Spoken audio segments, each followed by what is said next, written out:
প্রত্যেকটা কলামের একটা নির্দিষ্ট পোর্শনে গিয়ে লোড নিচ্ছে সে, তাই না? তার মানে আমার যখন ছাদের লোড ওয়াল বিমে এলো, ওয়াল বিম থেকে কলমটা একবার লোড নিচ্ছে, ধরে নিন সেটা আপনার কাঁধ। আবার দেখা যাচ্ছে লিনটেলটা এসে গিয়ে ঢুকছে, আপনার ধরে নিন পেট।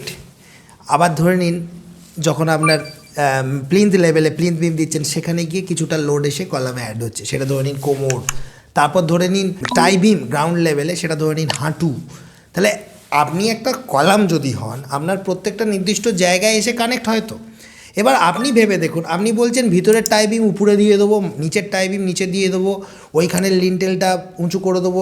আর্কিটেকচারাল পয়েন্ট অফ ভিউ অনেক সময় লিনটেল আপ ডাউন হয়, এখানে লিনটেল নিচু করে দেবো। কিন্তু একটা বাড়িতে সেখানে টাই বিম ঢুকে যাচ্ছে, প্লিন্থ বিম ঢুকে যাচ্ছে আলাদা আলাদা লেভেলে, ওই কলামটার কিন্তু কিচ্ছু বজায় থাকবে না। কলামের মধ্যে উল্টো পাল্টা টরশন মোমেন্ট জেনারেট হবে।